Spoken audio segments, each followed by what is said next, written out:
Welcome to the Superhero's Journey, episode number 15. Podcast where we talk mainly about superhero movies and TV shows with a bit of Star Wars and other things in the genre. My name is, of course, Carl Freeman, and with me, as always, is my co-host, Brian Shores. And you can find us on Twitter at Superhero Journey, no E in super.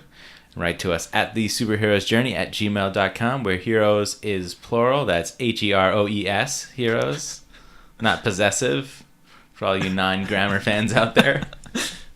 Look, I mean, okay, so we didn't get another email after the clarification, but still. Mm-hmm.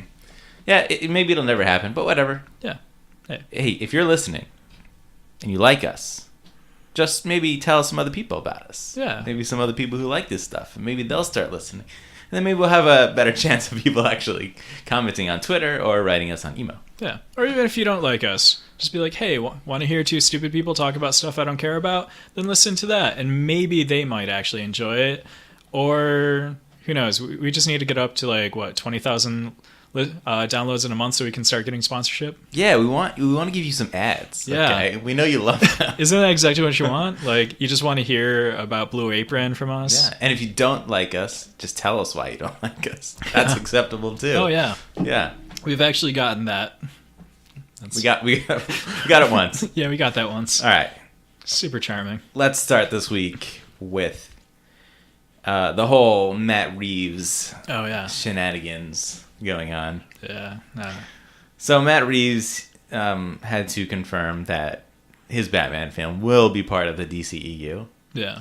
And he had to do this because he was responding to some older podcast interview where he said something about the movie being a standalone film and not part of the extended universe. So he went on Twitter and he clarified, and this is the quote. Okay. Just to be clear, of course, Batman will be part of the DC universe. Batman will be Batman. Yeah. Okay. Great. I mean, he's saying a whole lot of stuff that we already know. Yeah, but I mean, even that quote doesn't really make me feel 100% say, yeah, it's still going to be part of the DCU. I know it's going to be, but... Well, because I get what he was saying. He was just like, it's going to be a standalone Batman movie. It's not going to have all the other heroes in it. It's just going to be Batman. Right. And, I get that. But, when he says, he's part of the DC universe, I mean, well, yeah, I mean, obviously, Batman's always part of the DC universe, regardless of whoever else is in the movie. Yeah. And Batman, of course, will always be Batman. That's doesn't need to be said. But his further quote, like you just kind of said, he also said, in my comments from a while back about not being part of the DCEU, I was talking about the Batman being a story specifically about Batman, not about other heroes in the universe. And that it wouldn't be filled with cameos servicing other stories, that it would be a Batman story. Yeah. Which is fine. I mean, I think that's what we all came to expect when this movie was announced. It's really all I was hoping for. Yeah. That's actually what I want it. That's what I want it to be. I don't, for however much I love team ups, I mean, we've talked how many times about how great the Avengers are and how fun it is whenever you see, the crossovers on the DC shows. But I want to see standalone Batman. I want to see him, taking down crime in Gotham. Like I said, I think in the last episode, I like a street level Batman. And that's kind of what I was expecting to get out of that. Yeah, I mean that's where Batman's at his best because that's where he's in his elements. Where he can be the cool, character, the great fighter. He can prevail in interesting ways instead of ways that are sort of contrived and forcing him to be the best somehow when he's fighting with Superman. Yeah, I mean I like the Batman where it doesn't matter that he's rich, where he's just really well trained and just really intelligent. Just clever, being able to be a detective. That's a Batman I like to see. I don't the gadgets are cool, but I don't really care about him that much.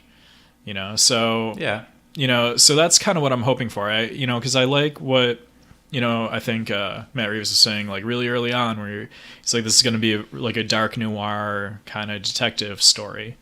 Just with a cape, and that's cool.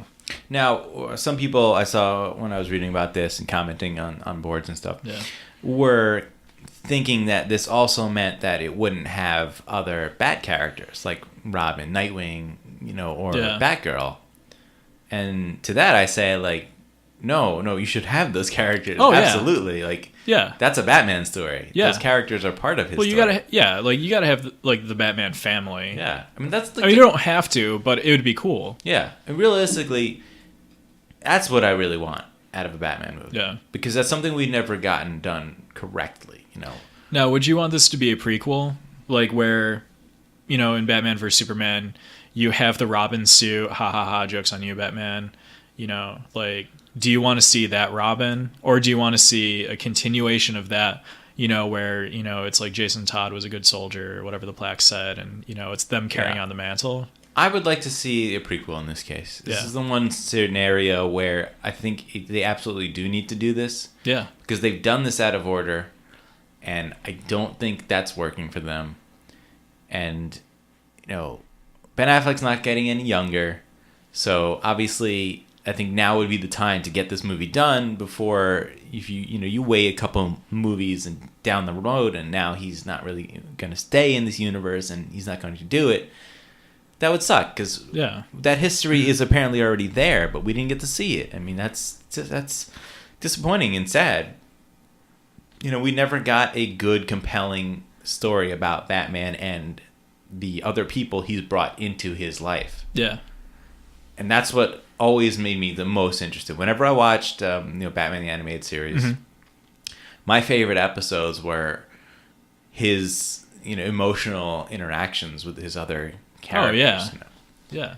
Yeah. Like that episode where does Batgirl die or something in that? Oh, the hallucination. The hallucination. Yeah, dude, that's one of the best episodes. Yeah, where it's actually Batgirl got gassed by something, right? And she was hallucinating this world. Yeah, that she was dead, and that Commissioner Gordon, figured out that she was Batgirl, and like the police were just coming hard for, Batman, Robin, Nightwing. Yeah, but it was such a good episode. Seeing them have to work together to fight against or to deal with the fact that the police now are kind of coming after them and things are going bad for them. Like that's interesting.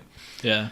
I mean, I think I've said many times, I don't know if I've said it on the podcast, I know we've said this to each other, that Batman the Animated Series is the best incarnation of Batman. Absolutely, yeah. Not just because it was what we watched when we were kids, but just because it's the best writing, it's timeless. It's kind of universal. Anyone can appreciate it. You don't have to just be a superhero fan. Yeah. And it gets all the characters right. Yeah. Gets the relationships right with multiple Robins and Batgirl. Yeah. It gets the villains all right. I mean, it even introduced new characters. I mean, it just so good. Yeah. So yeah, I absolutely want a prequel story. I absolutely want Dick Grayson, Robin in there, and Batgirl. Yeah. Yeah, no, I would love that. Because if we're supposedly getting a Nightwing and Batgirl movie, I would like a movie that introduces those characters and in their context with Batman, how they relate to Batman, before I see a movie on their own, because then I'm not going to care about them as much. Yeah. Because it doesn't feel right to have those characters outside of Batman, because they seem less plausible that way. Yeah. No, I agree with that. That's one of the things. Dude, I just probably not going to get there. No, I'm not looking at anything. I'm just staring off. You're staring off in your mind. Yeah, in your mind's eye. Because once again, just like last week, great segue opportunity, but we're not going there yet. But it's one of the problems that I think one of the problems that we're gonna have with the Teen Titans show is that you have Nightwing without Batman. You have Nightwing without Batman, potentially without being Robin. Now, I mean, we know very little about this character, but I think it can work in the Titans show only because you're never going to get Batman in that universe. Most likely not. And we all know who Batman is. Yeah. So if that's actually a show where, if they're smart, they can make reference to Batman several times and use him in a way. Like, maybe you don't see him, but you imply that he's there at some point or something. Who knows? Or they could do the Supergirl thing and just, get Batman right, like they got Superman right. I mean, that'd be cool if they cameoed an appearance by someone playing Batman in that universe. Yeah. But he wouldn't have to. He'd only have to be in one or two episodes because he's never really gonna take over for that. No. No, and I mean, that's all I'd really want. Like, for however much I love, the Superman Clark Kent that they have in Supergirl, I wouldn't want really like much more than what they've given us so far. Like, although if they gave him his own show, I'd be happy. Oh yeah, I'd watch that, religiously, but I wouldn't want him to become a series regular on Supergirl. I think they're using him just the right amount. Yeah, and they could even see, like, that would be a scenario where you could also do a prequel TV show, because then you could go back and do the Lex Luthor stuff. Yeah, and get it right on TV. Yeah, that would be super fun. Yeah. Because they would be doing him in his like green and purple battle suit. That would look ridiculous. Yeah, at some point we'd get it and be great. I mean, we've already seen the suit. We just need to see him in it. I know. It'd be so good. Yeah. I'm so happy. Yeah, that would be awesome. So yeah, let's move on to that Starfire casting, as you were so alluding to. Yeah, but I mean, like, the segue was so kind of clunky. This time it could have been so fluid, and now it's totally we have ruined. Purposefully. Yeah, we this is actually a thing that apparently people, I feel like, in podcasters love to do, is like talk about segues. Yeah, and like make really bad segues, and then when they make good segues, they totally botch them intentionally. Okay, but this whole thing happened organically. And not anymore. Now we're doing the thing that they do in podcasts. Yeah, but we're doing that thing organically until you called it out. Now I feel all self-conscious about it. Well, so maybe they don't do it on purpose. Maybe they do. Okay, we're cliche. I get it, Carl. I get it. We're cliche. I think every podcast is cliched.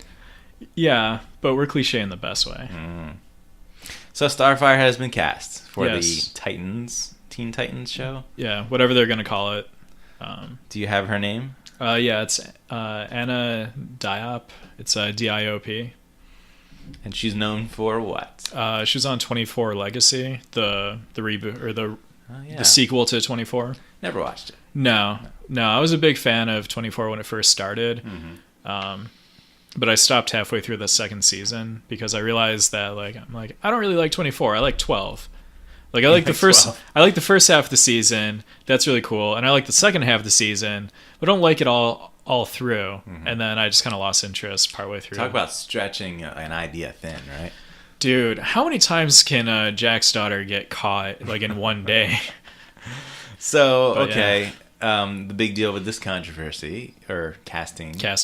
Yeah. Now a controversy, in my opinion. Yeah. But not a big one because no one's really talking about this show. Yeah, no, yeah. I don't think the show's really on anyone's radar so much. But it's we've got the same situation as we have with Domino. Potentially. I think it's probably going to end up the same way. Yeah, which I think this one is, like, the Domino one, like I said, I can understand. This one, I'm not going to be able to wrap my mind around. So this actress is African-American actress. Mm-hmm. For those of you who may not know, Starfire is an alien whose skin is orange for the most part, and her hair is very, very red. Yeah. And not to say that, African American women can't have red hair, but they obviously don't have orange skin. They could be painted orange. Yeah. Also, don't forget her green eyes. Right, and green eyes, also not a trait that African American women have. Yeah. So what the thing that really bothers with me with the casting is that now you have to do all of these artificial things to make her look like the character. See, actually, just from like looking at her, I'm okay with the casting, like, physically, but I do hope that they do a makeup job on it in the way that, like, if they cast a white woman or an Asian woman to play that, I want her to be painted orange. Because it's not a skin color thing. It's just what the character is. Like, she's supposed to look alien. She's supposed to look, she's supposed to look beautiful and attractive, but, like, exotic because she's an alien. Right. Like, I think her race, they might actually have to do some prosthetics because I think her race technically, evolved like out of cats, I think. Okay. In the comics. So, I mean, I would like to see some kind of prosthetic on her. Mm-hmm. And I don't want them to do, like, a shape-shifting thing where she looks like she's human half the time like they do with Jon Jones, which is viable because he's a shapeshifter. Do that for Beast Boy, but Beast Boy has to be green. Yeah, and now the good example in Supergirl would be, I don't remember her name, Wynn's girlfriend. Yeah. whatever that prosthetic they do over her face Yeah. is just fantastic. And every time you see her, she has it, and it looks really good. It's subtle enough where you can acknowledge that she's an alien, but you still look at her and see that she is, beautiful. She can still emote, through the makeup. Mm-hmm. I think that's a perfect example. Yeah. Like, now that they do something like that, that's cool. But again, with same thing I said for Domino, is that this character, while not a major, hugely well-known character, absolutely has an iconic look that comic book fans know. Yeah. And if you're not going to do that, that's a problem for me. Yeah, no. So if they do not paint her skin orange, like they did not do with Domino, and did not paint her skin that pale white color, I'm gonna be very unhappy with this. It's gonna, and I imagine other fans will as well. And like I said, the amount of things you have to do, I'm not saying that you shouldn't cast an African American actress, but in this case, I don't think it's the right choice because, okay, you're gonna have to give her green contacts, and you're gonna have to make her hair red somehow, Yeah. and obviously you would always have to do the painting the skin orange. But you could have done a casting and said, look, we need someone with reddish hair or close to a reddish color. Yeah. See, I don't care about with green eyes, like, just because honestly that's part of the character. And like, see, I don't really care about that because she doesn't have a natural red hair color, and her eyes, it's the entire eyeball that's green. It's not just like, it's not just like the. But it's easier for you to just have her have green eyes than to have to do an effect all the time. And that's the thing. I don't know with the budget of this show, which I imagine isn't great. Probably not. No. Are they really going to do some sort of CG effect with the eyes, or some sort of some sort of painting of the skin? Yeah. On this type of budget, not only for her but obviously for Beast Boy, he's gonna have to have something. You would think. Well, that's the thing. I actually think that the budget for the show is going to have to be relatively high, because they have a character like Beast Boy. For those of you who don't know, Beast Boy is a kid who is completely green, eyes, skin, hair, who can transform into any animal. Like, it has to be specifically an animal. It can be like another human, can be an inanimate object. They have to have a decent sized budget in order to do those effects. And you got to do that effect probably a couple times, maybe like at least once a show. Right? Yeah, because that's going to be his thing. He's got to do it for Yeah. him to have any effect on anything. Like, if he doesn't change into something, what's the point? Yeah. They can have like a thing that he always changes into, like a monkey, and then They probably will. and they're going to have like a real monkey on set, I sure right? hope not. Like That's what they're going to do. Yeah, but it'd probably be like a turtle because turtles are already green. Like, Oh god. Yeah. And I looked it up. Lyra is her name. There you go. Yeah, Yeah. Lyra. Yeah. She's from Supergirl. Yeah. Yeah, I would not have gone this direction with this character. Again, like, I'm okay with it, I'm not. but Put my foot down. all right. With these castings, just please, just stop. Just like if you want to, diversify your cast, do it in a way that doesn't require you to have to do backflips to make this character look something like Yeah. the comics, or use a character where their physical appearance isn't necessarily a defining trait, right? Yeah. So that you can make them whatever you want. It doesn't matter. Yeah, like Nightwing. 'Cause, like, yeah, like, right. It doesn't matter. Like, cast a black guy as Right. Nightwing. Who cares? Right. That would have been. I'd have been like, go Yeah. right ahead. Doesn't bother me at all. Yeah, but no, I mean, and that is the whole point. Whether it is with Starfire, potentially Beast Boy, and with Domino, you're changing an iconic look. At least with Domino, they did give the white spot on the eye, but it's just opposite and wrong to me. yeah, It doesn't look like the character. When you put her side by side with the comic book version, it doesn't look like her to me. no, So that's a problem, and we'll wait and see what happens here. But Yeah. I'm betting right now they're not going to do the orange skin. They're not going to do the hair. I can't imagine them not. Like, They're going to give her like glowing green eyes, probably at some point, and who knows what other little thing they'll do, but that's probably all they're going to really do. I don't know. I can't. I'm gonna be devil's advocate on this. I think they're doing the orange skin. I think they're doing the bright red hair. But the green eyes, I think they're doing. But I can't imagine them not. Like, oh, I can. I can, especially on a TV budget. Like that's something you got to do every week. I don't know how you're gonna do it. I don't remember which network is this. Did they say? I think this is actually going to be on their streaming. Okay, that's right. Their new DC streaming thing, which I don't know what it is. I mean, they might, if it's a flagship thing, they might be willing to throw some money at it. I just don't. None of these shows that are on streaming networks have high budgets. Star Trek. Well, that's CBS. Does it? I mean, from what I've seen, the budget looks decent. It looks good. So like maybe but that one's gonna air on regular network first. So I don't know. We'll see how that turns out. But for the most part, Netflix? And even the Netflix shows, their budgets are lower than a lot of other network shows. Yeah. No, you're right. So remains to be seen. Yeah, I don't know. Well, yeah, I'm looking forward to see how this updates. We should put money on it. Let's put like $1 on it. A little friendly wager. Yeah, we'll do the trading places. Gentlemen's bet $1. $1 as to whether they do the orange skin or not. Maybe we'll come up with something more interesting. But yeah, we'll start with that. All right. There's been a little news on the Shazam casting idea. If you want to. Yeah. The director David Sandberg. Because this is actually something that I was curious about, and it's cool that it's been answered. It would have been more cool if there was some actual casting news about it. Yeah, we're still waiting. Yeah, but he's announced that they're going to cast 2 actors to play the Shazam, or Captain Marvel, as I will continue to call him, character. Because again, for those of you who don't know, and also if you don't know why you're listening to this, but just random hostility. Yeah, that's just so mean.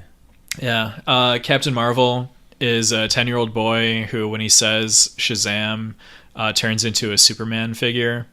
So he physically changes into an adult, but keeps the mentality of a child. He just has godlike wisdom, the wisdom of Solomon, to be exact. But in this, they said they're going to be casting 2 actors, a child and an adult actor.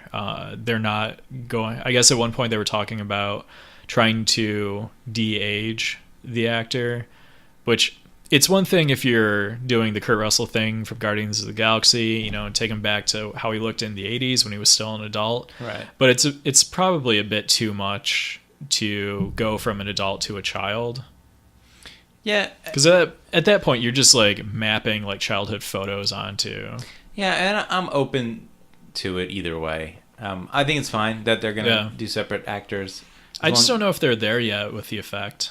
Yeah, I think they could do it. I think if they were determined to make this something that was really important to the movie, which I kind of think it should be, they could make this They can make this happen. They could do this effect because as we've seen, they've done it with Marvel movies. Yeah, especially if you go to the Captain America, the first one where you got Chris Evans' head on the skinny body. Mm-hmm. I mean, that's something you could definitely do. Yeah. And you could obviously take that further and have to make him look younger, more childlike. And I just imagine like they just take like the guy, whoever they cast to play Captain Marvel, and they just put like a beanie copter on him and one of those like giant lollipops. He's a kid now. Yeah. Just stick some overalls on him. Like in Walk Hard. where all they just do is he's the regular age, but they just say he's a kid. Yeah. He's like, I'm 15 and I'm living on my own. I'm raising my family, doing well for myself. But he's like a 35-year-old man. Yeah, or when they do it with Wet Hot American Summer. Right. Yeah. But I would like them to make that a thing. But if they're not willing to put in full effort and it being a huge part of the way they're doing the movie, then just cast 2 people. Yeah. Like, because if you don't think you can do that right, then don't try it. 'Cause it will not be good if you don't. Yeah, it will completely. I have a feeling that it would completely just bottom out and fail. Yeah, and I don't have faith in the studios that have been doing the effects for DC movies to pull off that effect, because quite frankly, their visual effects are, in my opinion, behind a lot of other movies. Yeah, I mean, they're above video game effects, but they're not where they should be. They're not where like a blockbuster movie should be. Yeah, I mean, if I go through all the DC movies, I mean, I still go back to Man of Steel probably having the best visual effects. Yeah. But Batman vs Superman had some pretty awful stuff with Doomsday. Wonder Woman had some really awkward moments with her, like jumping at the screen several times. It looked really bizarre. Yeah. And of course, the muddy, disgusting, like, third act fight with Ares. Yeah. I don't know. I still always just go back to... Suicide Squad had just... garbage. Whatever. Almost lack of visual effects that are compelling at all. Yeah. I don't know. I still always go back to, like, the two examples of movies that did it right with visual effects are Jurassic Park, and I would actually, because it's a superhero podcast, I would say the first Superman movie. I still feel like the flying effects and stuff, not all of them. I mean, for its time, maybe, but I think they still hold up. Like, I think they did, because they weren't doing like all like rear projection, like him laying on like a box with his arms out. Yeah. For those who couldn't see, I put my arms out. I think it still holds up. Like, it's been a little while since I watched it. Jurassic Park, like, I've seen much more recently, because that's still a great movie. But the effects in that, like, you can't tell the difference between the practical effects and the CGI. They're seamlessly blended. Right. And I think there really is. The number is only like there's only like 11 minutes of dinosaurs in the whole movie, and I think it's mostly due to it. Well, being Spielberg and him always hiding the monster in the movie, but also they're like them taking their time to do it right and doing enough that it's convincing. Mm-hmm. But it's a movie, like, I would dare anyone to watch Jurassic Park now and try and say that the effects don't hold up. I mean, some of like absolutely do. I mean, like some of the computer stuff where it's like, the Nedry, like that all looks lame, and like, the UI for like the Linux or the Unix server or whatever. Yeah. Like, there's this great video LGR on YouTube, or Lazy Game Reviews is the channel. Mm-hmm. And he had this old this weird computer. It was some sort of like graphical designer workstation computer. Like an Amiga? No, I've never heard of it before. Okay. But it's a really thing you wouldn't have because it was ridiculously expensive. The video toaster. Yeah, it wasn't it was a professional level thing, so it wasn't a consumer product. The video toaster wasn't. But it had an interface like that. It actually had a 3D file. Did it really? Yeah, files like navigator thing. It was pretty cool. And that's cool, but also ridiculous. Yeah, yeah. It's like it's so not practical. No, obviously that's why it never became a thing. Yeah. But it was almost like that machine was like, "Look what we can do! Isn't this really cool?" Yeah. Because it's very visual, and this is for graphic design stuff. But it never became a realistic thing. Dude, now I have to track down one of those computers. I at least want to see it. No, I just watched LGR's video of it. Yeah, I guess that makes sense. He's great. I like him a lot. Back to Shazam. Yeah, the thing we were talking about before we got on the topic of happier things. Yeah. The one thing, I guess, when you're saying it immediately, I thought is the kid, I mean, how young are they going to go, right? Because how old is he supposed to be? 10. 10, okay. So, I think they kind of have to go that young, though. Yeah. So we got to cast a kid that maybe is 15. Yeah. Somewhere around that range you could do, which, of course, limits filming time. Yeah. But also, if you're going to keep using this character in this universe, now he's going to grow up, and that's going to become an issue because that character he's not supposed to really grow up. Like, he's always that kid. Yeah. Because obviously in these comics, the characters don't really age. Yeah. Yeah. Like, I think Superman, Batman, Green Lantern, they never go over 28, I think is the rule. Yeah. So that's another problem I think you run into if you're not going to try to do the CG de-aging type of thing. Yeah. But this character may not last. It may not be successful, so we might not see him a lot. Yeah. And there was always that story a long time ago when this first was announced that Shazam might not actually be part of the DCEU. or like tangentially, like he'd be off to the side and he won't really be crossing over very much. See, I think this is the perfect opportunity to not be like DC's Guardians of the Galaxy, but kind of do the same thing, where it's the same universe, and then you get a couple stories where you know, like, this is happening while all this other stuff is happening on Earth, and then they eventually come together. Because I think you could cross it over with, you know, between like the Wonder Woman story and Shazam, because they are, you know, like tied together in like Greek and Roman myth. Mm-hmm. You know, I think they could tie it together. I think they could do a good job. And I think Black Adam would be a great kind of like Loki character for everyone to come up against. Yeah, and that might be what they're going to do, except they're going to give him his own origin story, standalone movie. Whatever, it's The Rock, I'm not mad. Yeah, I suppose. It could be great. Dude, it'll be fun. Yeah. It's The Rock. You know, so actually Shazam, I think maybe he could be DC's like Ant-Man in how they did that for Marvel. Yeah. Where, I would love that. Yeah, where his story was, you know, didn't tie into everything. Like those other characters were, you know, they mentioned that the Avengers existed. Yeah. And you ran into one of them, but it wasn't. Yeah, it wasn't like a main one. Directly involved. And also the way that it was its own sort of tone in a lot of ways. It was more of a comedy, but it was also a heist movie. Yeah. You know, you could do that with this, except the tone would be, it's that sort of like, what's the movie? Like the Super 8 type of thing, or Stranger Things. Oh, yeah. Type of film. Where it's like a kid-centric adventure type thing, but then his thing is that he could also become a superhero, you know. Yeah. So you could have kids who are his friends, and then they get into these trouble, and then they're trying to solve some sort of mystery or whatever. There are not words to describe how much I want DC to hire you for this pitch, dude. That seems like such a no-brainer, especially with pitching it how you did. Like, why isn't Shazam going to be their Stranger Things? Yeah. Like, because you could do the entire like Marvel family, like Captain Marvel family, because you have like Ms. Marvel and Captain Marvel Jr. They're all kids. Mm-hmm. Like this is, I got nothing. Like, this is such a no-brainer. Why are they not doing this? Maybe they will, but I mean, I highly doubt it. Especially because I'm saying it, and they just want to do the opposite of whatever I want. Yeah. But then again, like, you're also kind of like touching a soft spot for me, because like I love movies. I love stuff like Super 8 and Stranger Things.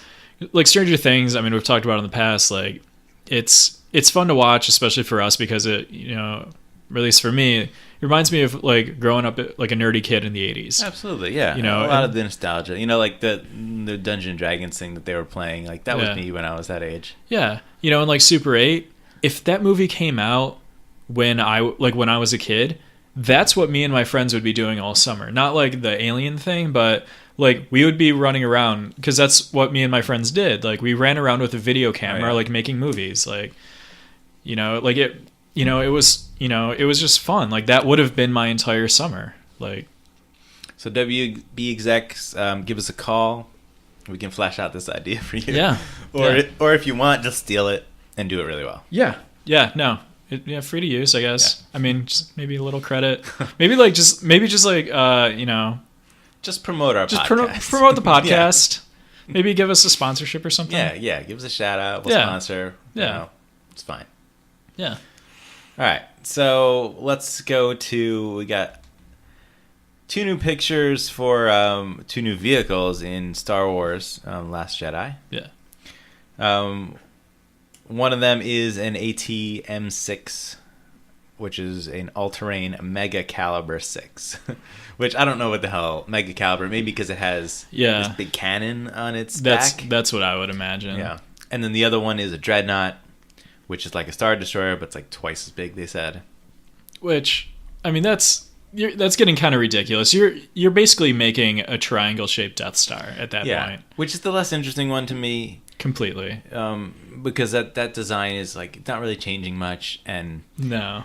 It also just starts to make you wonder, like, how much resources are they wasting all the time to make these ridiculously large things? And well, clearly they just hollowed out a planet, like in the last one. Like, apparently resources aren't a problem unless they just mined the remnants of Starkiller Base and when you think about what it would take to run something of that size, you know, obviously fuel, but like crew. I mean, you would have an entire society living on that thing.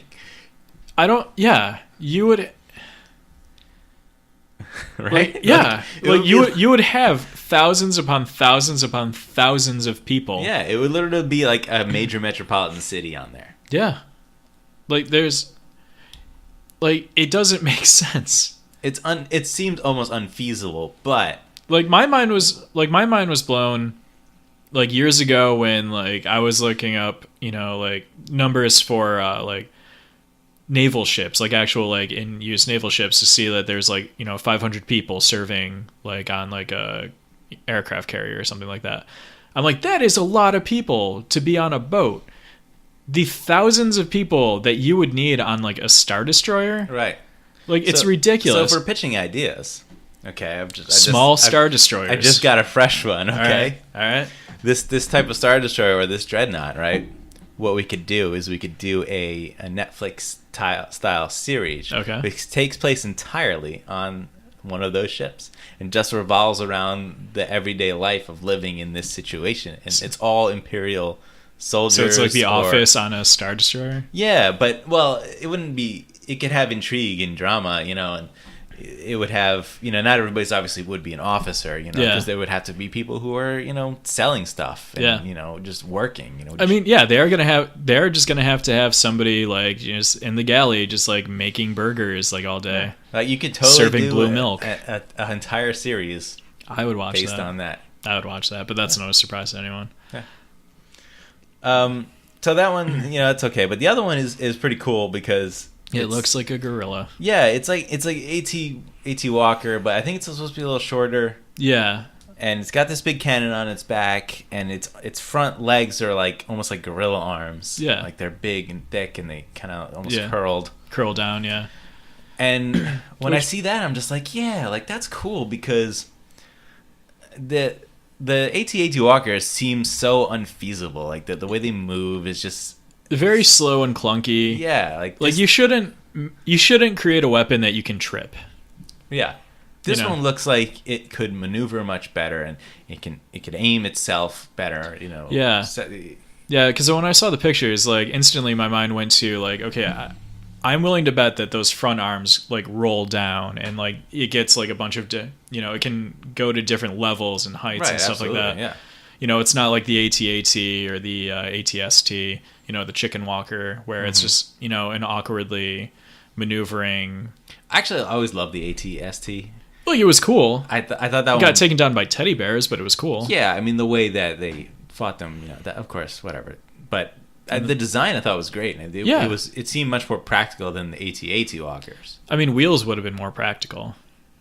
Yeah, I don't know, because the AT-AT or ST felt like a mech of some sort. Yeah, and mechs are always really cool. And I feel like mechs could be an effective weapon in actual war. Yeah. Whereas these like AT-ATs were like just huge targets, too easy to hit. It didn't seem to have any sort of ability to. I mean, obviously they had supposed to have really great armor, right? So they should take a lot of damage. But I mean, I don't know, a couple shots from like A-wings took them out. Right, but yeah, we don't see that portrayed well enough, and we never see them do anything that interesting. Yeah, like make them more mobile. Then I don't know, make them a little smaller. Like this one, so this is perfect. That's exactly what I would want. I want to see it utilized in a really cool way. Yeah, because like another thing Rogue One failed for me was that they didn't use those vehicles in any more interesting way than what we already had. Oh yeah, no, I completely agree with that.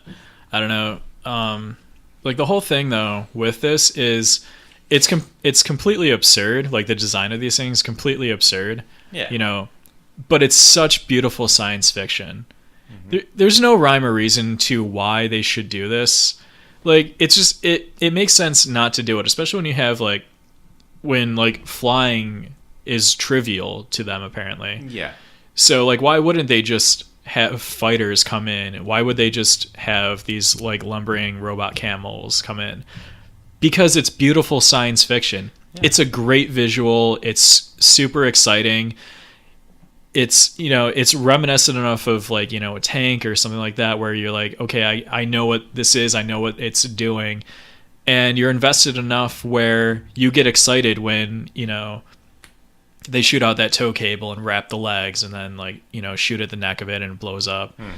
And I think that the ATM-6 is it's such a good evolution of that, like that concept, you know, because it's recognizable as like another creature that, you know, but, you know, it's completely as unfeasible or equally as unfeasible as, you know, what came before it, but it's still exciting, like, you know, because yeah, so it's definitely something to look forward to, and it's nice to see those back in the next, you know, the core story, you know, because obviously in The Last Jedi, I mean in The Force Awakens, we didn't get any type of walker vehicles. Yeah, which was fine. There wasn't any place for it in that movie. I disagree. I actually think that they could have had some in the background on the Starkiller base. Well, yeah, or maybe I mean, like storming Maz Kanata's castle. Okay, but like there wasn't a story moment for it. No, it didn't need to be there. So like, it was fine that it wasn't. No, it would have. The only place it would have worked was in the background somewhere, and it would have been something where it's like, oh, cool, like, right, yeah. So the fact that they're showing the stuff, I mean, hopefully there is a cool scene with them, you know. Yeah. All right, so next up we got WB at it again. Guess what they're doing this time? Stuff that we will both love and not roll our eyes at. They're being underwhelmed. Yeah. By what they've been shown by some of their directors who were possibly working on Justice League Dark. Which, thank you, WB. Thank you for being discerning. Finally. Well, but you know, I don't know that I trust their opinions on any of these things at this point. Yeah, because two of the directors that I had heard, the only one I knew of, or the only one that I had heard the name of and I had seen at least one of the movies he's made, it was Daniel Espinosa. He did that movie Life, which, if it's the one that I'm thinking of, the one that just came out. I didn't see it. But I heard good things about it. It was really fun. It was basically like a really cool homage to Alien. Okay. I could see where a lot of people were speculating that it was gonna be like kind of like a backdoor pilot kind of thing to introduce Venom, because like it actually would have worked. Okay. For this, I mean, it obviously wasn't. But he was. I think he was a really good guy for sci-fi horror. It was basically like a bottle episode of a TV show, like, because it takes place all in one place. But it's great sci-fi horror. It's super fun. You probably don't need to see it a second time because it probably won't be as good. But now, I didn't mention before, this was actually reported by Justin Kroll on Twitter, who's a reporter for Variety. Yeah. And they're also saying that now, because of this, they're reworking the script. I mean, which I guess, yeah. How much of a script was there? Because my impression from what they said was they were just taking directors' pitches. They had a bunch of different directors coming in. Well, didn't Guillermo del Toro put in a script for this a long time years ago? Yeah. So I mean, I'm sure they have like a script in the works, but it almost seems like pointless that they're going to, because I mean, when the director comes in, he's gonna either take a pass on it himself or bring in a writer to take another pass on it, you know, just so it fits like his vision, which I'm cool with. Yeah, but is that working for them? I mean, hire somebody to do the job. Us? Okay. Well, not the director job. I don't know if I could do that. No. But you know, part of the story writing, maybe. Yeah. The scripting part, possibly. Yeah. I don't know. Just let us work in a writer's room in Hollywood. That's all we want. I'm an idea man. Okay, I can do that for you. Yeah, I think that's where the two of us would excel. I could definitely pick the right ideas for you too. Okay? Yeah. If you gave me a couple scripts to look at, and I could definitely tell you which one was probably going to be the best one, and I could maybe put a little comments on how to improve it. Yeah. Okay? I'll take out the red pen. Not too crazy, but you know, everything can be tweaked. Yeah. But you know, it just makes me. I mentioned Guillermo del Toro. I'm like, look, just go back to him. Yeah. I don't understand. Why can't you work with this guy? Unless it was a Marvel Edgar Wright thing where you have a director with like a very specific like visual style and like intent, and it just conflicts with what the studio wants to do. I mean, maybe, but I don't see Guillermo del Toro's style being that different from what we have in the DCEU anyway. I mean, if you look at Pacific Rim, I mean... Pacific Rim, I think, is like... If it plays out a lot like a modern superhero movie, you know? No, that's actually a great example to call to, but if you look at... But I'd also say tonally that's Guillermo del Toro. I don't know why I failed Plus, at that. he did Hellboy 1 and 2, superhero movies. He knows what he's doing. Yeah, no, he does. He completely does. Like, I want him to do that movie. Yeah. I can't think of anyone else better to do that movie. I honestly don't think he doesn't strike me as the guy who would be like, no, you can't change anything. Yeah, but what I mean is, like, if you look at Hellboy, you look at Pan's Labyrinth, like, there is a very specific, like, design to those movies. You know, like, and Crimson Peak, right? No, Crimson. Is that what it's called? Yeah, Crimson Peak. Crimson Peak. Yeah. I didn't see it. Yeah, it's not a good movie. No, that's why I didn't see it. It's an interesting looking movie. The visuals are really good. And Yeah. There's some good stuff in it, but I just as a side note, I'd want to say about that movie, the ghosts in that movie, totally pointless. Yeah. Like I don't know how this movie got written, why it is the way it is, but if you could easily change the ghost thing and just take it out of the whole movie, and it wouldn't make the movie that different. It wouldn't be hard to write them out of the movie. I'll take your word for it. Yeah. I mean, yeah, I don't have anything for that. I didn't see the movie, Yeah. like, but so I could see like if that's why he was off, but I say try and get him back. At this point, because I mean he loves that stuff. It's, you know, like I'm not. Yeah, but what's he doing now? I don't even know. I'm sure he's got something Troll going Hunters? on, but probably I don't know. You see that show at all on Netflix? Troll Hunters? Yeah, it's an animated show No, by Guillermo del Toro. no. It's actually really good. I thought you were talking about like the one, like, was it a Russian or Scandinavian movie? Oh no, Troll Hunter. no, that was really good though. I never saw it, but I think I started putting it on like 3 times and I kept on falling asleep. I liked it. I mean, it's a slow movie and it's Yeah. for subtitled. Like you got to be in the mood for that. But Yeah. it's cool. It's a cool movie. Yeah, no, like I'm totally cool with like subtitles and watching that. But I think I was putting it on like 2 a.m. and I'm like, Not the time for that. no.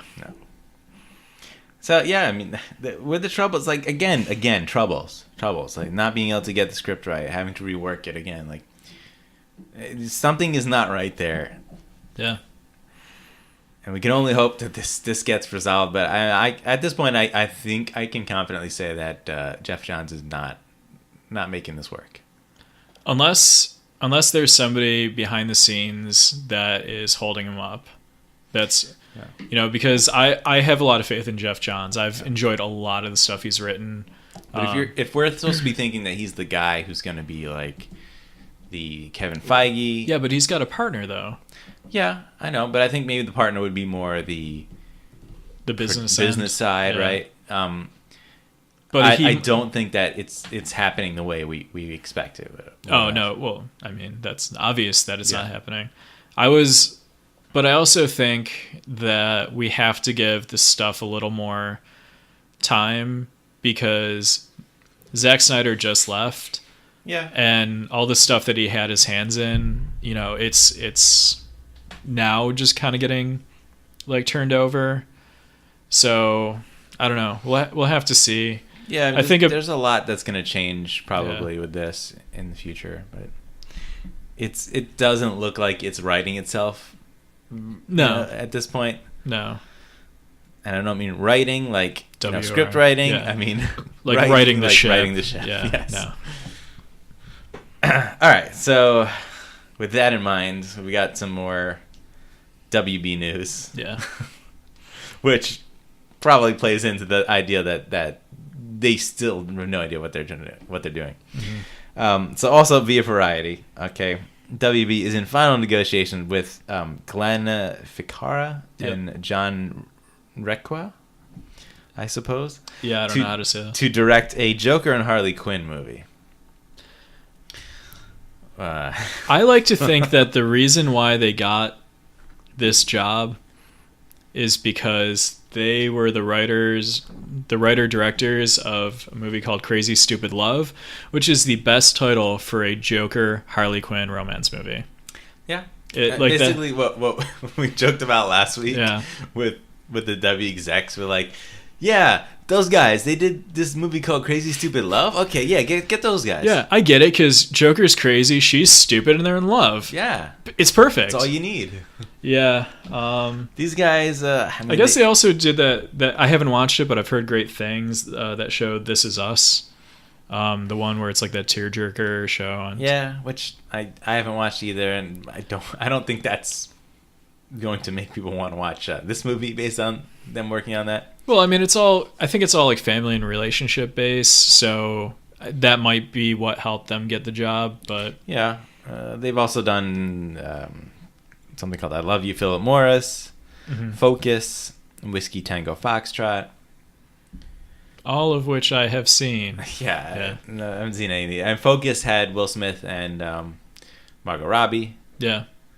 So they've worked with her before. Yeah. But again, this is the whole, throwing crap at the wall thing.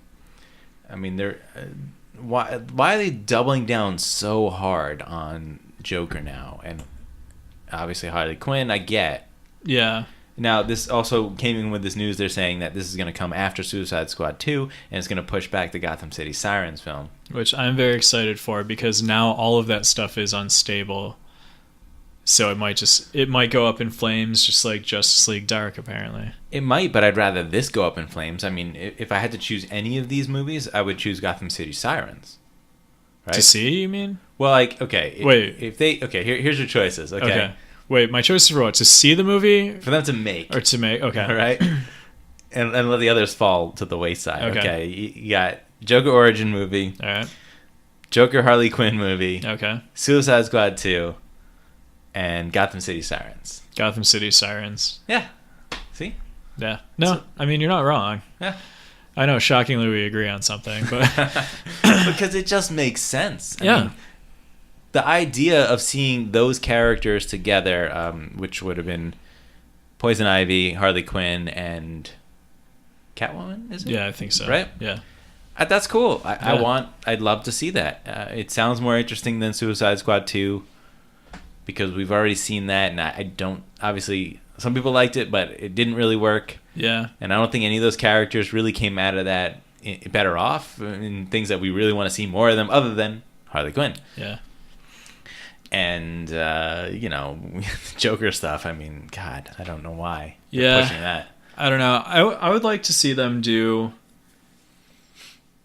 And because they're going to do Suicide Squad 2. It's just going to happen. Well, yeah, that's definitely happening. Yeah. That's going to happen before any of this additional Joker stuff, for sure. And he'll probably... we know he's going to be in that. Yeah. What I would like is to do like a more traditional Suicide Squad, where they're actually doing a mission for something that wasn't created basically by themselves, by Amanda Waller sucking. Have like Rick Flag like run it, and have it be interesting. Like, get rid of all the jokey stuff. Like, I get why they did it, because they wanted it to be their Guardians of the Galaxy, but just get rid of all that stuff. Get rid of the stupid, like fluffy unicorn that Captain Boomerang was obsessed with, and make him like the cold-blooded killer. Yeah, right. Like, have it... Brian, as the WB studio exec, yeah, you're losing me. Okay. Let me try this way. Okay. You want it to be funny, okay? Make it funny in the way that Ghostbusters was funny, where you have these people taking it an outrageous situation, but they're taking it completely seriously, and have all the weird stuff happen around them, but they're all in. Ghostbusters, that sounds great. Now you're getting me back, okay? As the WB executive, okay? I need to hear things like that, okay? Yeah. Throw out some more things that it's going to be like. Well, there could be an alien threat, so it could be like Predator. Oh, here we go. Yeah. I'm just trying to think of I'm getting all excited. I'm thinking of like all these like things that have nothing to do with each other, Yeah, right. just because apparently that's what WB is doing. But like, I think if they're like, okay, we're gonna have it be like silly but serious, treat it like a Mission Impossible kind of thing. Make it more character driven so you actually care about them. Because halfway through, like 5 minutes into the movie, after Slipknot died, I was like, oh yeah, I guess they can die, but they're all named characters, so all these guys are going to live, whatever. Right. Obviously, he's the only one who's going to die. Yeah. But, bring in King Shark, and have it look as good or better as he does on The Flash. Yeah, I mean, you better do better than Yeah. that, for sure. Yeah, I mean, Killer Croc, like, I didn't like that. I just didn't. No. I thought, like, there was some cool stuff about it, but it wasn't interesting enough for me, and he was totally underutilized. Yeah. I mean, so was pretty much every character in that. Yeah. But, I mean, yeah, it's not a wild thing to say, to want to do a more traditional story like that. No. That's really what it should always have been. Yeah.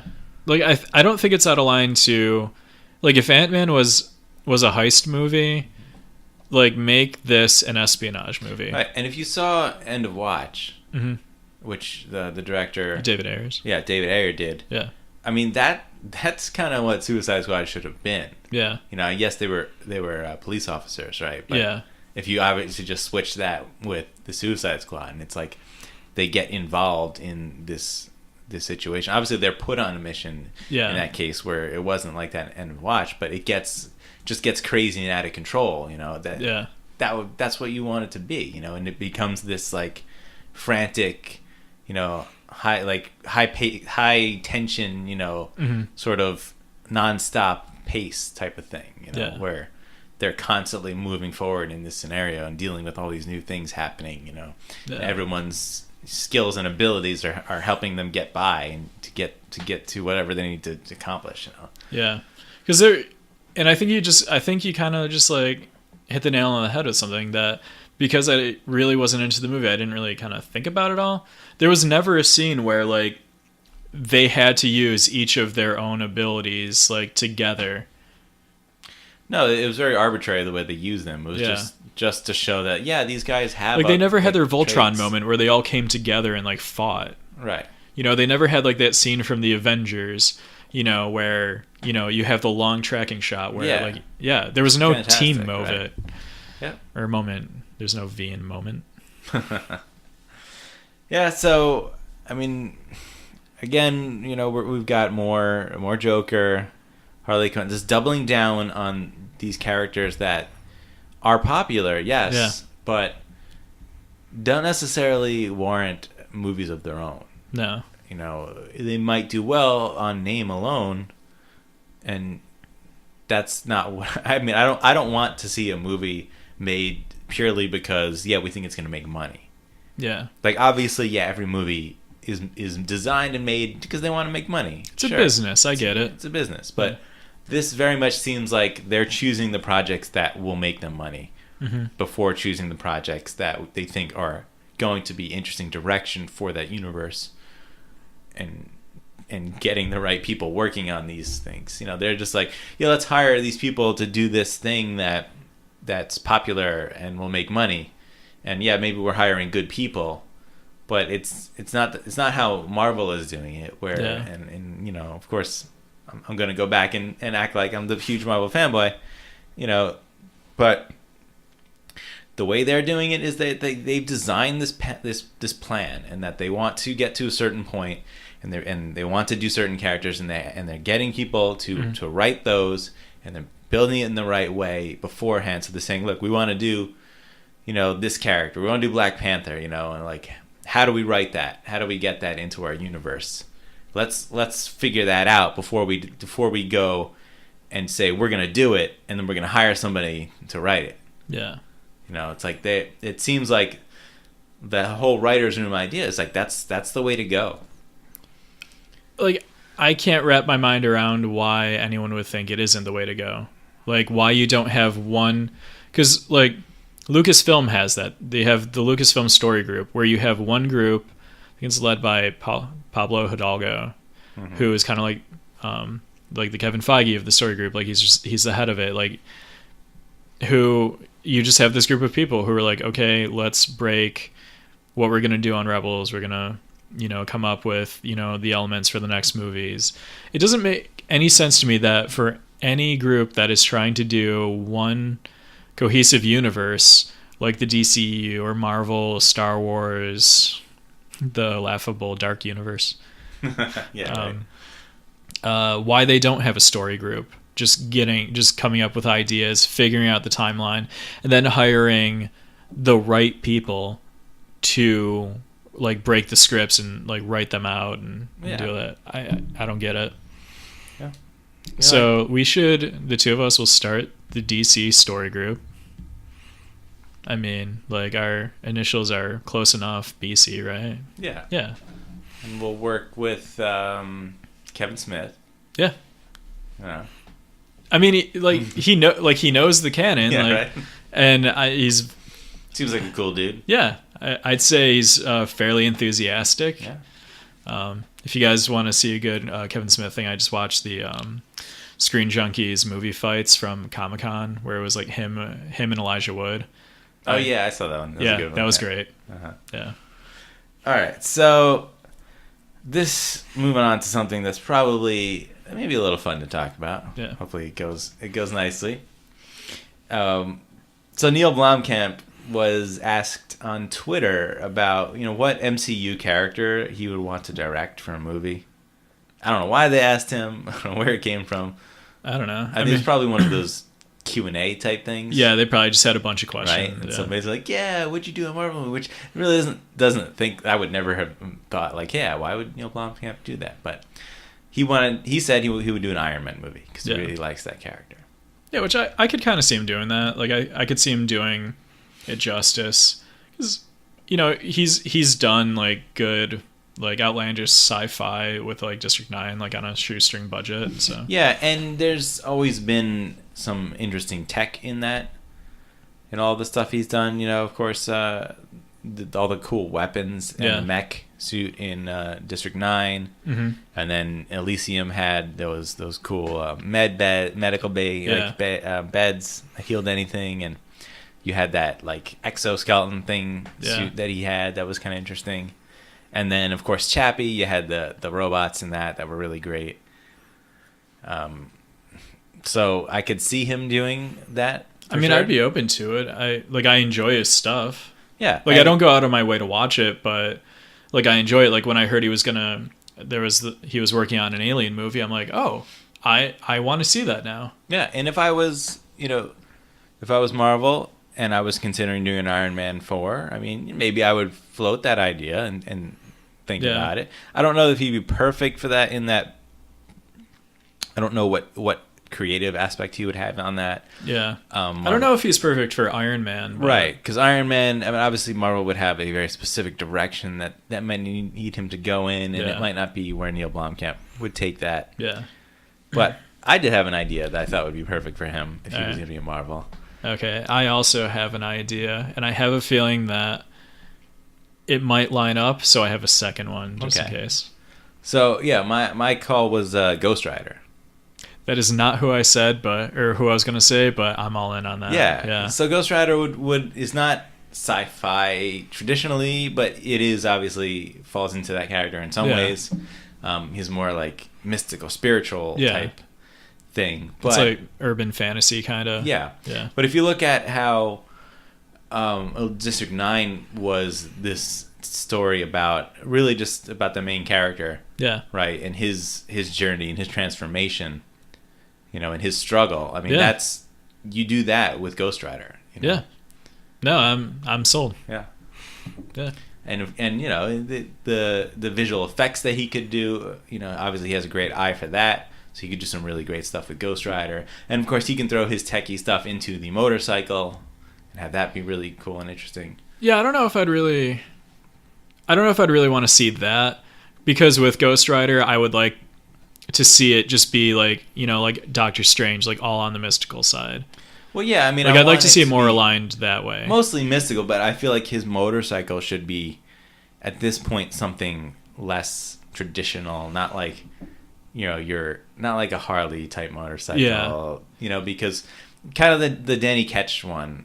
Yeah. If you remember, that motorcycle was more like modern looking, Yeah.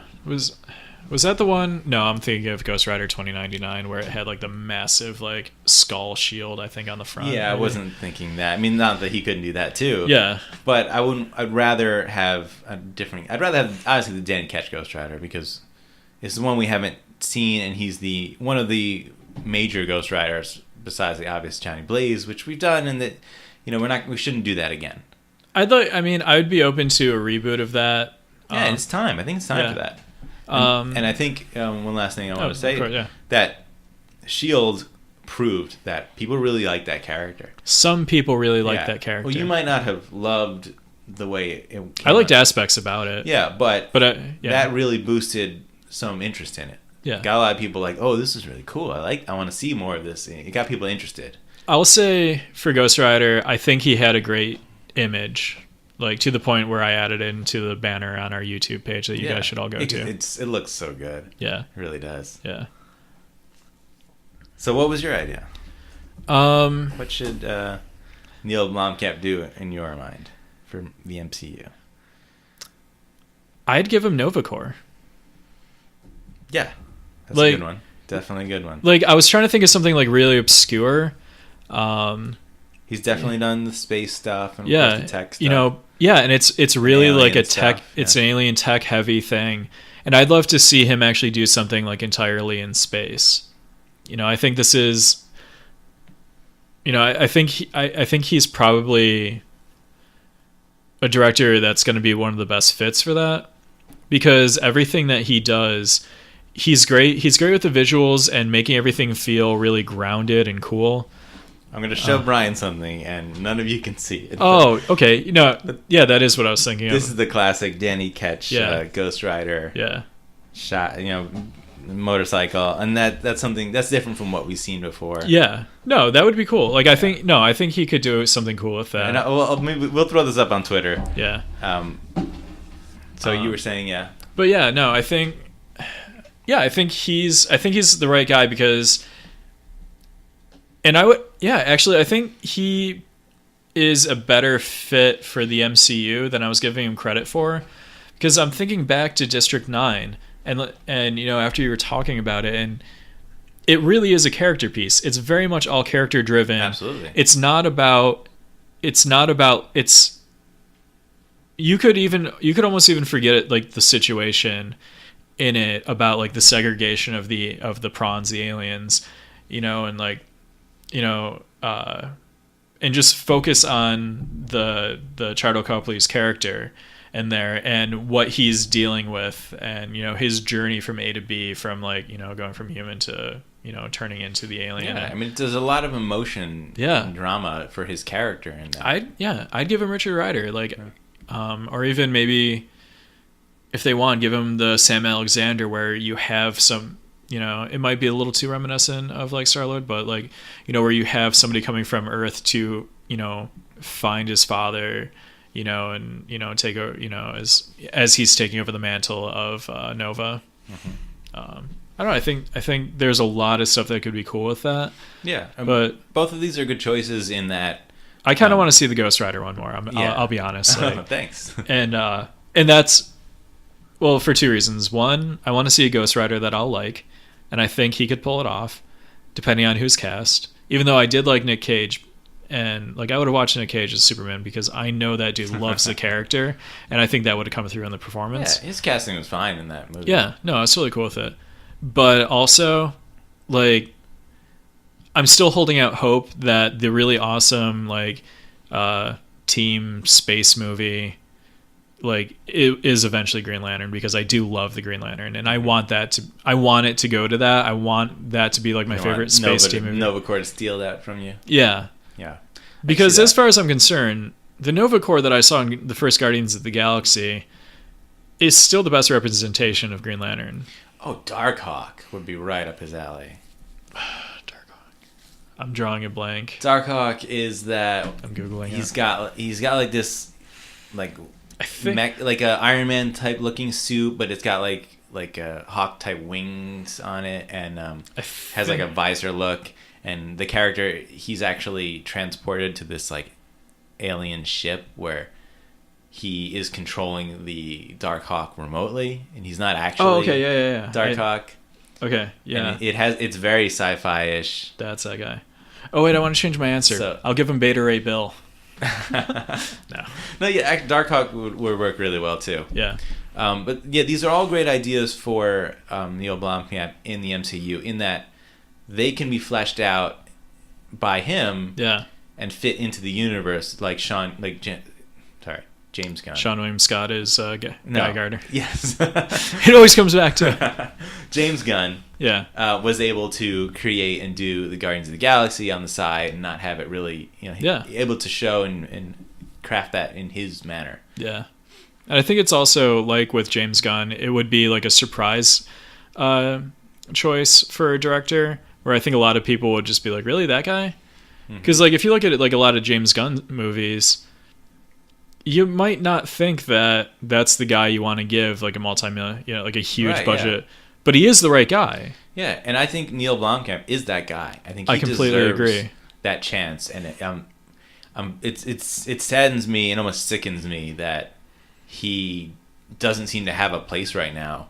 Like his Aliens movie got just thrown out for the garbage we got. Yeah, and Chappie did so poorly, and there was a thing I saw where he said like how that was like a real like, I think he said like kicking the balls type type to him, because he didn't expect it to get the reception it did, and I thought I've said before that was very unfair reception for that movie. I honestly think, and this might just be because I'm a bad friend, I still haven't seen the movie even though I have every intention to. It's all right. I think a big part of it is like just the name Chappie makes it sound kind of silly and ridiculous. Yeah, which is true. Yeah. I'm not gonna debate that. Yeah, and I think that might have hurt it a little. Yeah, but I really think he deserves. He should have been. Yeah, he should have been given the benefit of the doubt with that movie. Because even if you don't like the story in any of his movies, like the visual accomplishment that he had in all of those movies warrants him getting, I think, a bigger budget film. Yeah. And working with someone like Marvel. So I really hope that he gets something in that universe. Yeah. No. And like hopefully this was like a leading question where there might be some insider rumors that he might be in talks to get something. That would be great. Yeah. Or maybe it just cues, Marvel or Feige and like, I never thought about that. Yeah. Hey, Neill, well, you got any ideas for any of our characters, throw them out there? You can use these guys, Give us something for Ghost Rider or Darkhawk. Yeah. Or Novacore. Yeah. Yeah. So, that was fun. We've got, all right. Briefly, we can talk about, there's a Gotham by Gaslight animated feature coming up. Yeah. They had a sneak peek video. It's like 8 minutes long. It's a pretty good, thing to tell you what the whole story is about. There's not a lot of footage from the animated feature in there, but the basic concept of it is like Victorian London version of Batman, where he is going up against Jack the Ripper. Yeah. And what's really cool that I didn't realize, because I never read the comic, they worked in a lot of the other Batman characters, so like Catwoman's in there, but she's not Catwoman, but she's Selena Kyle and she has a different role in the universe. And I think even the Robin kids are in it, but they're somebody else also, like Chimney Sweeps. Or, something like that. Yeah. And I'm really excited for this because I really like the Elseworld animated features. I feel like they work the best when they don't need to fit into like their animated universe that it doesn't seem to really be working. They were trying to do that after like that. They started that with like that Justice League War one. Yeah. They were trying to build that, and I think it never really worked. No. Like the Dark Knight Returns one was really, really good.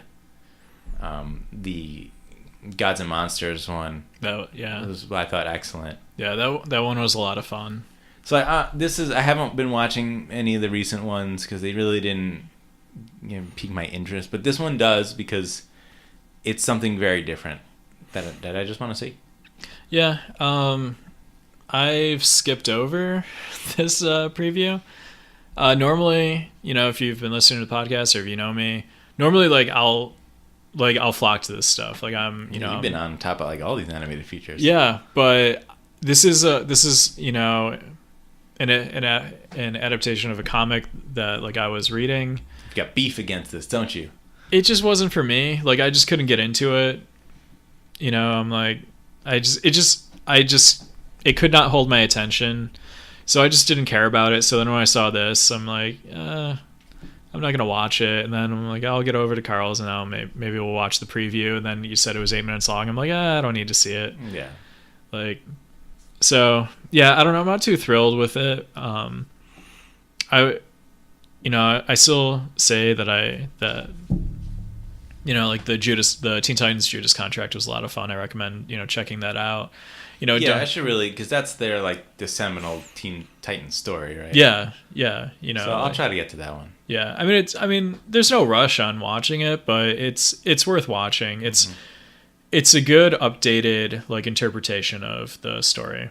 Okay. But yeah, the Gotham by Gaslight, like, I'll watch the animated version of it, or I'll at least try to, because I do like the story and the mystery behind Jack the Ripper, and I do like Batman, but I just, for whatever reason, just did not care about this comic at all. Yeah, they describe it as them actually being able to do a real true detective story with Batman. Also, I didn't like the art. Yeah, I mean, it's different. Yeah. But the idea that he, in this world, obviously, he doesn't have, the internet, or he can't access information. Did you just pluralize the internet? No, I didn't. We're recording this. I'm going to listen back. I swear you put an S on there. Well, in the modern day, he has the internets. That's exactly what you said. And in this one, obviously, that's a big part of, like, the difference now with detective work that for Batman, like, he can use all this technology to find clues and things, but it'd be more interesting to see him do more traditional detective work in this time period. Yeah. So I'm excited to see if they do that really well. Yeah, I mean, it has potential to be really good because I have enjoyed pretty much all of the animated movies so far. Now, I don't know, they haven't gotten around to this one yet, but they absolutely should, and there was rumors, but please make this the next one, Superman Red Son. Oh, dude, I love that. Such a great comic. I actually, one of the ones I've actually read. Yeah. Fantastic. If you haven't read it, go check it out. It's a story. It is like a perfect Elseworld story. Yeah. It's a story about Superman, crash landing into Soviet Russia instead of rural America. Kansas, yeah. Right. And just how everything turned out so completely different because of it. Yeah, because he becomes the superpower of the state. I just love the interpretation of all the other heroes. Right, yeah, because we get Batman and Wonder Woman in there. Green Lantern. Yeah, and their roles in that are different as well, and very interesting. Yeah. And Lex Luthor as well. Oh, yeah. Dude, that's actually where I would love to see Lex Luthor again. Yeah. And this, I don't need a actual live action version of this. No. But animated, I'd watch it. It would be great. Yeah, of course. Like, I think they should put more money into doing this and doing it real justice, because it could be fantastic. Maybe even do what they did with the Dark Knight Returns.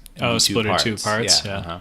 Because it's a lengthy story. There's a lot to tell. Yeah, it is pretty weighted, and it does take place over like the lifetime of Superman. Yeah. So it would make sense to split it into 2 parts. Right. Yeah. Yeah, that was something I didn't expect when I read it, is that it spans like his entire life, like the point where he gets old. He's old at the end of it. So. Yeah. All right. The next 2 stories are kind of hand in hand. Yeah, hand in hand, controversial things. For James Cameron made some comments about the Wonder Woman movie recently. Yeah. And if you have them up there, but he didn't say very nice things about it. It's not that he didn't say nice things about it. It's just that what he said was kind of going against what most people are like holding as gospel about this movie. Right.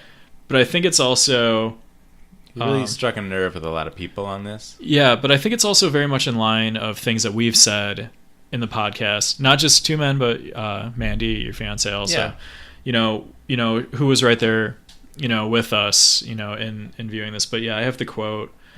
My phone wants to stand. James Cameron said, "All of the self-congratulatory back-patting Hollywood's been doing over Wonder Woman has been so misguided. She's an objectified icon. It's just male Hollywood doing the same old thing." I'm not saying I didn't like the movie, but to me, it's a step backwards. Sarah Connor was not a beauty icon. She was strong. She was troubled. She was a terrible mother. She earned the respect of the audience through pure grit. And to me, the benefit of characters like Sarah is so obvious. I mean, half the audience is female, which I think it's not a very popular thing to say, but I think it's very... I think it's accurate. I think it's accurate, and also he is completely stating it, as opinion, and he's giving credit to the movie, saying that, he did enjoy it.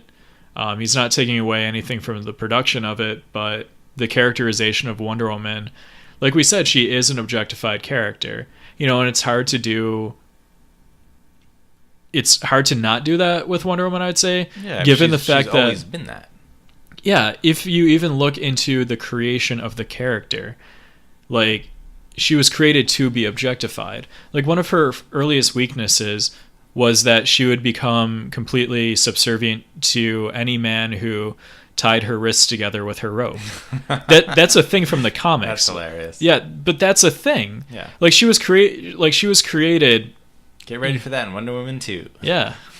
I mean, like, so I don't think he's wrong in saying what he did, especially for the fact, and I don't think it's patting himself on the back, to use, some of his own words, but when I first heard, I only heard the first part of the quote, and immediately the first thing that came to mind was Sarah Connor, who, like, when I was little, like when I started watching the Terminator movies and stuff like that, she was never like a female like action hero to me.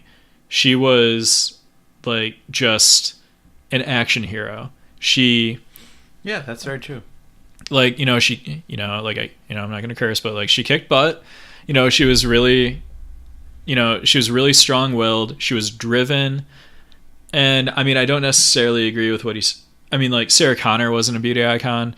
Linda Hamilton, like, even when she looked rough, she was still, I'm not trying to objectify her, but she still was beautiful. Like, I mean, like, he's spot on with what he's saying about. I think everything he said was fair. When you compare these two characters, because Wonder Woman in her movie, I mean, she almost has no flaws. Yeah. And yeah, obviously, like, she has that naivete about her, but it's not really a flaw for her in the movie, because that only comes from the fact that she's not from the regular world. Yeah. Right? But she's still very... Being a fish out of water is not a flaw. Yeah, right. Because all that's basically resolved by the end of the movie. Yeah. And that's not a flaw anymore. It never really was. Yeah. It was just like an inexperience that she had to gain. Yeah. I mean, like, I just want to echo, like, a thing that I said, like, earlier, not earlier today, but in our review of Wonder Woman. Like, I think it's incredible, that there's little girls and little boys out there who are going to be able to look at the screen and see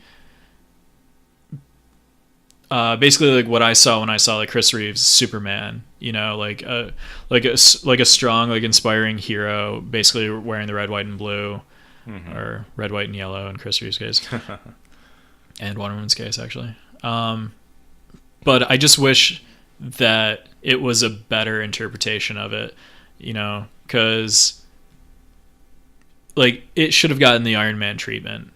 They should have got the best person for it. I think Patty Jenkins probably, you know, I don't think she was a bad choice for a director. I think Gal Gadot I think she was just the wrong person to cast. They should have got Kate Beckinsale like 10 years ago. Yeah. I don't think Patty Jenkins was the right choice either. I don't think that she obviously didn't have the experience for it to do this type of movie. Yeah. The character stuff, I think she's the right person for, but I don't know if like the action and all that. Yeah. It all felt very separated. It wasn't integrated well. You know, and that's something that James Cameron has put a lot of energy and effort into doing. And I think, you know, if you watch like Terminator 2, and not to talk over you, but like, I think if you watch Terminator 2, you have the perfect integration of character, action, strong female lead who, you know, can stand up to someone as opposing physically as Arnold Schwarzenegger and as like mentally imposing as Robert Patrick as the T-1000. Yeah, because you know, Patty Jenkins also came out and like said her piece about that he's completely wrong, and that, you know, the fact that so many women are watching this movie, and that makes her right. And that's great that you have all those women that are watching it and that they're being able to pull something from that. And that's awesome. And that's a perspective that I'll never be able to have. But he's not wrong in that, like, to say that she was not objectified at all in the movie is wrong, because there's a lot of the traditional female objectification in this movie. You know, you've got the dress up scene, you know, and then if you think about also the final choice of the costume that they picked for her. Yeah. She still looks sexy. Yeah. Like, it's not like she made sure she looked sexy going into the battle. Like they show her fixing her hair, right before she goes up into the no man's land. The no man's land. Yeah. And she does the hair flip. Yeah. You know, like, that's another thing. Like, why is she doing a hair flip? Like, that's too sexy for a character who's supposed to be a hard warrior. Yeah. She shouldn't think like that, to do that.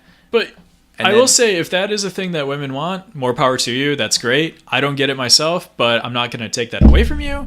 But yeah, but like, and that's fine. But don't make the argument against that.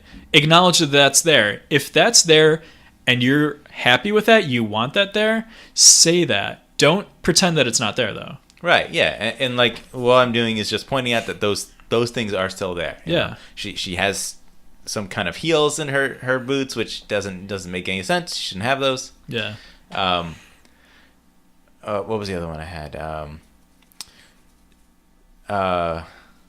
In the movie, like, everyone is constantly pointing out how hot she is. Yeah. Like, it happens time and time again. Like, guys are just drooling over her, ogling her. Like, you know, that doesn't happen in Terminator 2. And obviously she's not, like, no, you got that one guy who I was going to say, you got the orderly. The orderly, right? Yeah. But that's a different scenario. That's like a sinister. Like, oh, yeah. He's scenario. Totally creeping. Like, right. It's not just like, oh my God, she's so hot, you know, like. I mean, you have that in the first one, you know, where she's like the cute waitress. You know, but that's what she was supposed to be, and that was part of her journey from being like, you know, the cute waitress who doesn't really know where she's going in life, you know, to being able to like stand up for herself and be her own person. She's completely different at the end of that movie. She goes on a full journey. Yeah, and of course the totally unnecessary and kind of, it felt out of nowhere, like her hooking up with Chris Pine. Yeah. Like, where you have Sarah Connor where it completely makes sense, her hooking up with Kyle Reese. Like, right. Yeah. But like that, they felt like very forced. Like, this needs to happen in this movie, you know. Yeah. The way it even happened was kind of like, okay, now's the time where they're supposed to just, you know, have sex, I guess, but we don't see it. It's just sort of implied, like. Yeah, because she, like, I don't remember any part of the movie where he did anything to really endear himself to her where she would be falling in love. I mean, maybe, but yeah, I don't know. It wasn't. Well, that's what I mean, though. Like, you needed to have that kind of scene, something where, like, you know, where you show where you see where their connection comes from in order for them to go that route, other than just like, well, we're both hot, let's do it. Yeah, and again, it was more of that kind of typical objectification scenario where he's just the protector, you know. She's falling for him only because like he's the strong male who is trying to save her. Yeah. Even though she doesn't need to be saved. That's the difference in this one. She doesn't really need him, and she makes that point. But he's still doing the traditional things in that type of movie that makes the woman fall for them. And in the way that, you know, isn't really a love story. It's more of like a Stockholm Syndrome type thing. Yeah. But, all right. And then the last one is a bit of disappointing. A bit disappointing. Yeah, dude, okay. if this is true, it's like it's full on. And I think it's I don't think that I can't imagine not being. Isn't true. So Joss Whedon. At least it's not Bill Cosby bad. Yeah, no, it's not that bad. Yeah. There's no crime happening here. Yeah. Joss Whedon's ex-wife, Kai Cole is her name. Yeah. She wrote an essay really just kind of exposing Joss Whedon's infidelity. Yeah. And calling him out for being a fake, very feminist, and that this stuff that he's done is really just to kind of hide who he really is. Yeah. And it's sad to hear, because apparently it goes all the way back to, you know, Buffy the Vampire Slayer, which apparently was the first time he cheated on his wife, was during that show, which is a long time back. Yeah. But also, is this a thing where like she just found out about it, or like did she know the entire time? Did they address that? I don't know the timeline of when she found out. I don't know if it specifically says, but like he told her like in a letter later on, because they got divorced apparently like 2012, I think it said. Okay.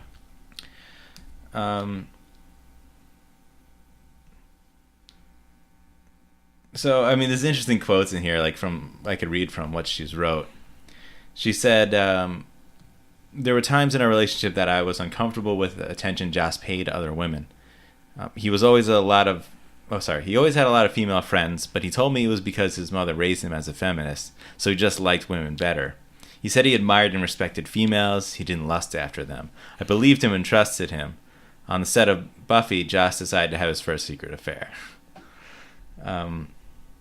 She says, 15 years later, when I was done with our marriage and finally ready to tell the truth, he wrote me and said, when I was running Buffy, I was surrounded by beautiful, needy, aggressive women. I felt like I had a disease, like something from a Greek myth.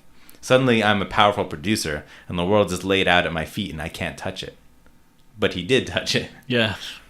Wow. He said he understood I would have to lie or conceal some part of my truth for the rest of my life.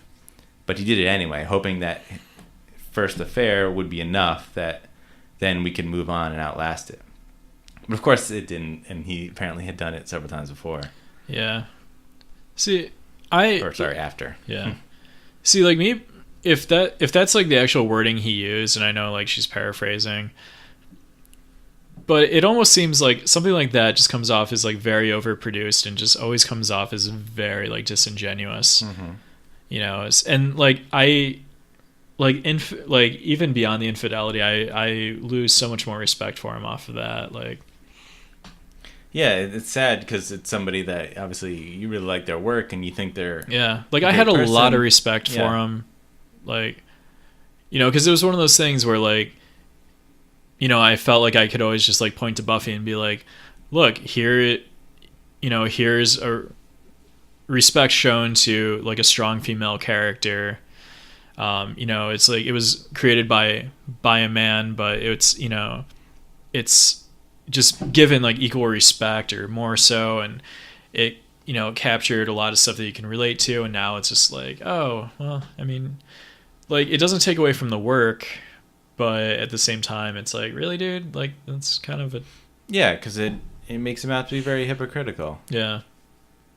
You know, he's trying to put forward all these great female characters. Yeah. And meanwhile, it's like, well, now you feel like there's some other context behind it. Well, yeah, because now it's like, oh, is this like a casting couch kind of thing? Right, like, yeah.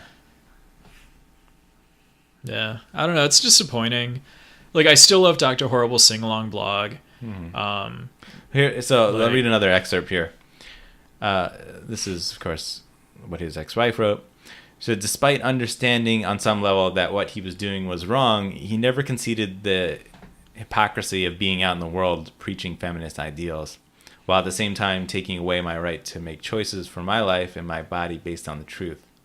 He deceived me for 15 years so he could have everything he wanted. I believed everyone believed that he was one of the good guys, committed to fighting for women's rights, committed to our marriage, and to the women he worked with.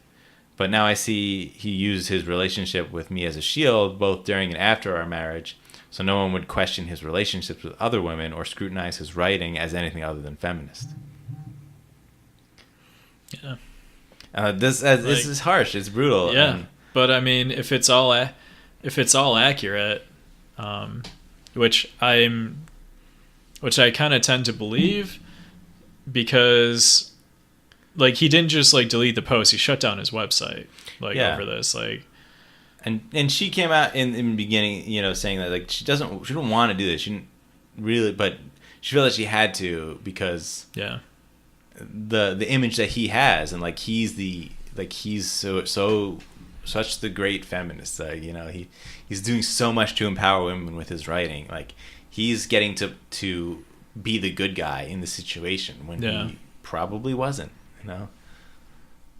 Yeah, I don't know. It's really disappointing, like, because it's not going to take away from the enjoyment of the things that I've had that he's done, years past. Like I'm still going to love Buffy. I'm still going to love Angel. I'm still going to love the Avengers. I'm not going to love what he does from here on out, like after this. Yeah, like do we look at like he's gonna like he owes a lot to her, and that's like a debt that can probably never be repaid, for how terrible a thing is that he did. 'Cause she also talks about in there a lot of stuff about how she helped him and pushed him to move towards in the beginning towards TV when he wrote the story for Buffy that became a movie, but then apparently he wanted to do movies, but she pushed him to go to TV because she felt that he could be more successful there and then go from there and move on to do what he wants. And this is exactly what happened. And she's obviously a very strong part of that. Yeah. Like, yeah. So yeah, like going forward, like this Batgirl movie that he's going to do, like, I mean, I feel like I'm going to have to look at this very differently. Yeah. And I don't see this story getting a lot of traction. No, and it actually probably should be getting more. Because I'm kind of two minds of it, where like one, it is their private life, so like it's not necessarily my business, but for the fact that he is outwardly projecting himself as a public figure, as somebody, who is promoting feminism and, which I always kind of thought was a weird thing. It's like, dude, maybe you don't need to be so vocal about this because, one thing to be, because like the definition of feminist, from my understanding, the technical definition of it is somebody who just believes that women should have equal rights to men. Like they should just be, I think it might be an oversimplification. Yeah, it's the most basic way. And in that, I will claim to be a feminist under that definition. But I'm not going to go out of my way and say like women need to be this or have this. I don't think it's my place to make that call. And Joss Whedon kind of was doing that. Yeah. And, it changes the context of what he was doing to know this about him, that he was, having this relationship, this infidelity, and trying to excuse it and doing it multiple times and keeping her around, like trying to kind of hide that. And the effect that has on a person in their life, and when you're married, or if you're in a long-term relationship and there's infidelity, like it really affects you in a lot of ways. And if you're especially if you're married or you've been with them a very long time, it's hard to leave someone, and it really affects your life and can destroy you in a lot of ways. And in this thing, she even says that she was diagnosed by basically to have like PTSD from the whole situation. Yeah. Because of this, all the stuff the stress that it puts on you. It's just it's obvious that makes sense when you hear that. Yeah. No, I mean, like, I think it's terrible for her from what little I know of her. Just from hearing, and again, consider the source, but it was all positive.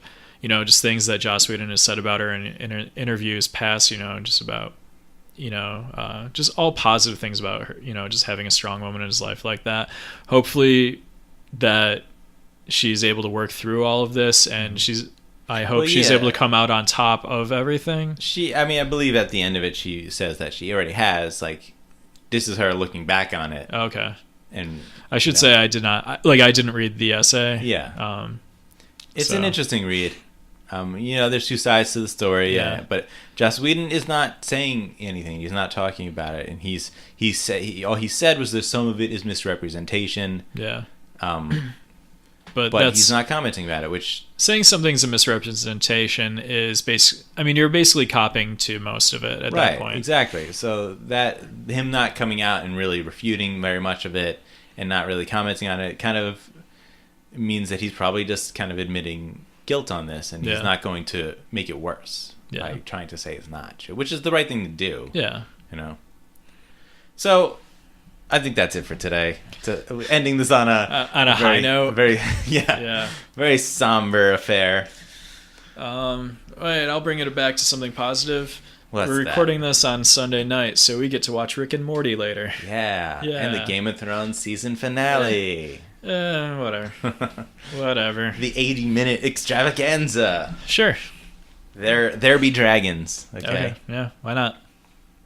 But Rick and Morty, right? No, Rick and Morty. Always great. Yeah. I love that show. We say that like at the end of every episode. Yeah. We're sponsored by Rick and Morty, okay? Yeah. In case you didn't know. Yeah. Unofficially. They don't know it yet. Yeah, right?